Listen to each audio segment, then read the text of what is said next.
जय हिंद। जय हिंद सर। जय हिंद बच्चों, इस समय आप लोग मामने शूट के YouTube चैनल से जुड़े हुए हैं और इस चैनल में मैं आप सबका स्वागत करता हूं। आज हम लोग class 12 mathematics Hindi medium NCERT book के फर्स्ट चैप्टर संबंध तथा फलन यानी रिलेशन एंड फंक्शन का हम लोग आज 9th लेक्चर देखने जा रहे हैं। और ये लेक्चर जो है न्यू बैच 2023 to 2024 के लिए है, यानी न्यू बैच के लिए है। और मैं आपको ये भी बता दूं कि हमने इस शूट में सभी न्यू बैच प्रारंभ हो गए हैं, चाहे वो और जितने एकेडमिक बैच है सभी एकेडमिक बैच प्रारंभ हो गए हैं। 9th 10th 11 12 Hindi medium, English medium, CBSE board, science, art, commerce सबके बैच प्रारंभ हो गए हैं। और आपको ये भी मालूम है, अगर नहीं मालूम है तो मैं आपको बता दूं कि यहाँ पढ़ाने वाले जितने भी सर लोग हैं ये सब वाराणसी के जाने माने विशेषज्ञ लोग हैं। और यहाँ बहुत अच्छी फैकल्टी है, पूरे बनारस की टॉप फैकल्टी है यहाँ पढ़ाने के लिए। और आप लोग अगर चाहते हैं कि आपका लाइफ भी सिक्योर हो जाए तो आप तत्काल हमने शूट में एडमिशन ले लीजिए। और चलिए अब हम शुरू करते हैं प्रश्नावली 1.1 और प्रश्नावली 1.1 का क्वेश्चन नंबर 14 और देखते हैं क्वेश्चन नंबर 14 क्या दिया हुआ है।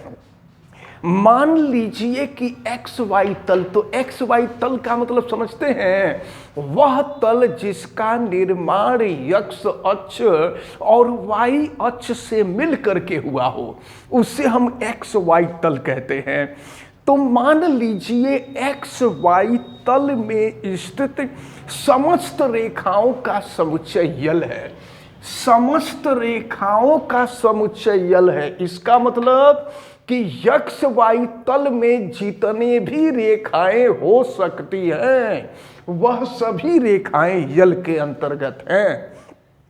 और यल में संबंध दिया है, क्या? यल में संबंध R दिया है L1 L2 such that L1 समांतर है L2 के। L1 पहली लाइन है और L2 दूसरी लाइन है। पहली लाइन जो है दूसरी लाइन से के समांतर है, द्वारा परिभाषित संबंध R है। सिद्ध कीजिए कि R तुल्यता संबंध है। तो तुल्यता संबंध कब होता है? जब R स्वतुल्य, सममित और संक्रामक होता है।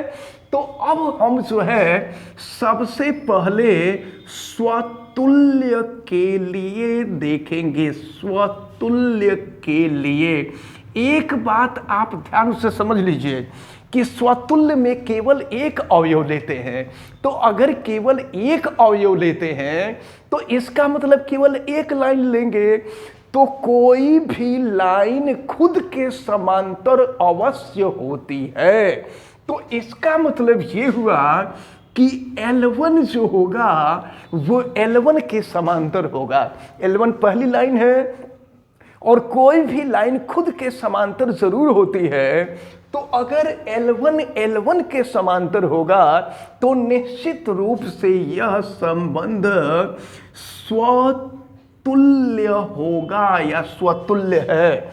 इसके बाद दूसरा हम जांच करेंगे सममित के लिए। देखें, सममित के लिए हम जांच करेंगे। तो सममित के लिए देखिए, सममित में हम दो लाइन लेंगे L1 और L2। तो L1 L2 प्रश्न में दिया है कि L1 समांतर है L2 के। अब सुन लीजिए, अगर दो लाइनें हैं तो पहली लाइन अगर दूसरी लाइन के समांतर है तो दूसरी लाइन भी पहले लाइन के समांतर होती है, आपको पता है। इसका मतलब ये हुआ कि L2R हो जाएगा L1, यानी पहली लाइन अगर दूसरी लाइन के समांतर है तो दूसरी लाइन भी पहले लाइन के समांतर होगा। इसका मतलब ये हुआ कि यह संबंध जो है यह सममित होगा।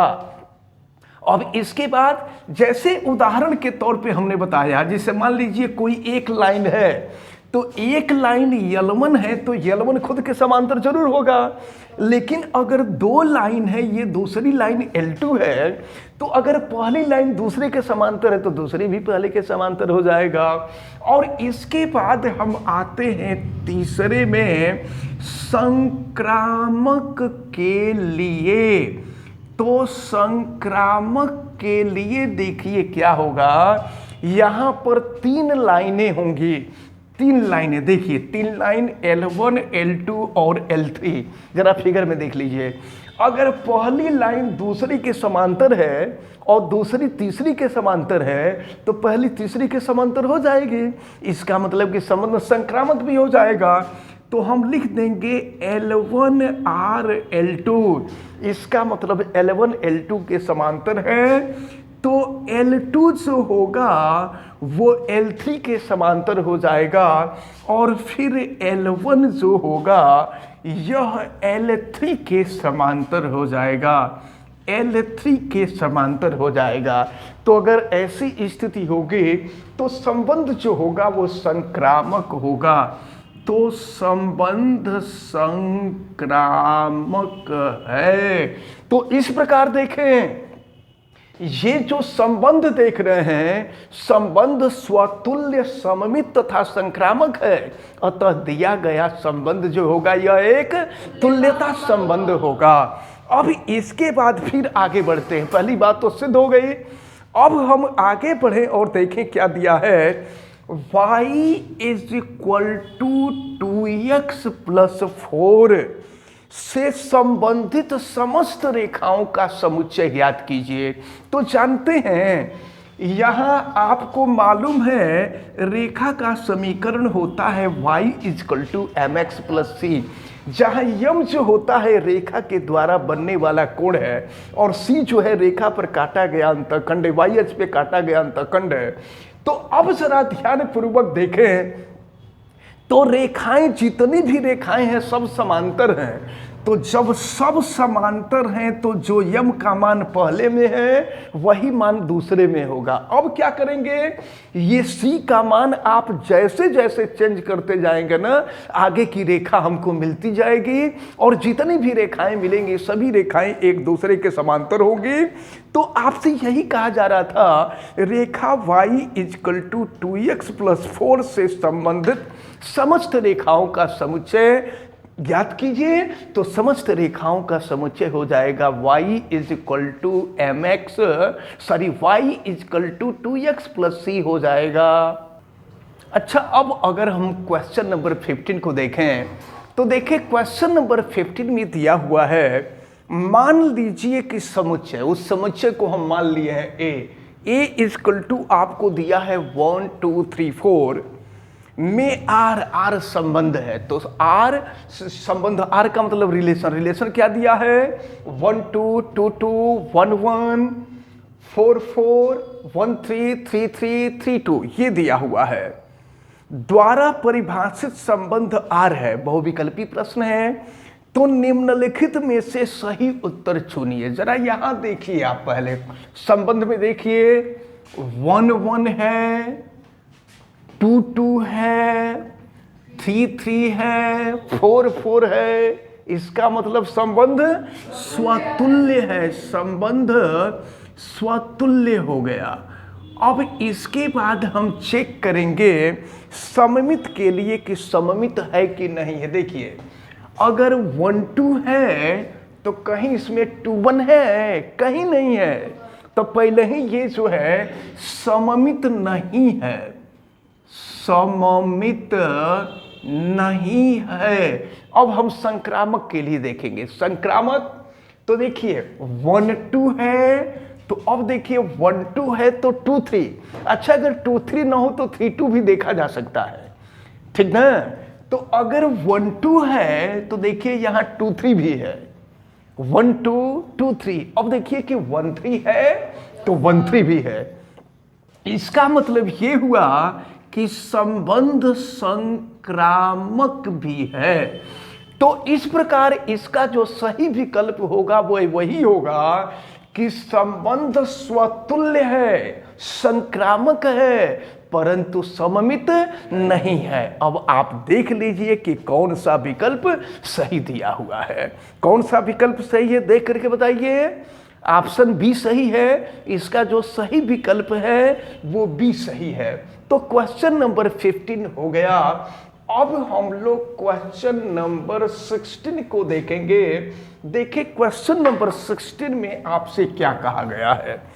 क्वेश्चन नंबर 16 में कहा गया, मान लीजिए कि समुच्चय यन जो है, समुच्चय यन जो आपको दिया है वो प्राकृतिक संख्याओं का समुच्चय दिया हुआ है और r इज इक्वल टू आपको दिया हुआ है A B such that A is equal to B minus 2 और दिया हुआ है b इज ग्रेटर देन 6 द्वारा प्रदत्त संबंध r है। तो निम्नलिखित में से सही उत्तर चुनिए। सही उत्तर चुनना है आपको। तो पहली बात तो देखें कि b की वैल्यू 6 से बड़ी होगी। तो b की वैल्यू 6 से बड़ी होगी, यानी b की वैल्यू 7 हो सकती है, 8 हो सकती है और भी कुछ हो सकता है आगे। अब यहां पर देख रहे हैं हम लोग जो ऑप्शन दिया गया है उसमें 8 से ज्यादा नहीं दिया गया है। तो अब देखिए अगर b के जगह पर हम 7 रख दें तो a की वैल्यू क्या मिलेगी, a is equal to 7 minus 2 यानी 5। तो a और b के बीच जो रिलेशन होगा वो 5-8 होगा। अब आप देख लीजिए 5-8 ऑप्शन इसमें कहीं नहीं है। तो अब इसका मतलब जब 7 पर नहीं हो रहा है तो 8 रख करके देखेंगे। अब अगर हम b इजकल टू 8 रख दें तो a इजकल टू ये हो जाएगा 8 माइनस 2 यानी 6 हो जाएगा। तो यहाँ पर जो a की वैल्यू है 6 और b की वैल्यू है 8, यहाँ जो रिलेशन आ रहा है वो 6-8 हो जाएगा। तो 6-8 इज एलिमेंट ऑफ r, यानी इसका जो सी ऑप्शन है यह सी ऑप्शन सही ऑप्शन होगा। तो इस प्रकार ये जो प्रश्नावली 1.1 है, यह प्रश्नावली 1.1 आपकी पूर्णतया कंप्लीट होती है। और इसके बाद नेक्स्ट वीडियो जब हम लोग देखेंगे तो प्रश्नावली 1.2 और प्रश्नावली 1.2 में हम लोग फलनों के प्रकार या दूसरे शब्दों में कह लीजिए कि प्रतिचित्रण का प्रकार देखेंगे या जिसको मैपिंग कहते हैं। तो इसको हम लोग नेक्स्ट टर्म में देखेंगे, नेक्स्ट वीडियो में देखेंगे। लेकिन एक बार फिर से मैं आपको बता दूं कि महामना इंस्टीट्यूट के सभी न्यू बैच जो है प्रारंभ हो गए हैं। आप सभी लोग तत्काल एडमिशन ले लीजिए। 9th 10th 11th 12 UP board, CBSE board, science art commerce किसी भी क्लास के स्टूडेंट हो तो आप यहां एडमिशन ले लीजिए। और आपको पता है या नहीं पता है तो भी मैं बता दूं कि यहां वाराणसी की जो टॉप टीम है, वाराणसी की जो टॉप फैकल्टी है वो महामना इंस्टीट्यूट में क्लास लेती है।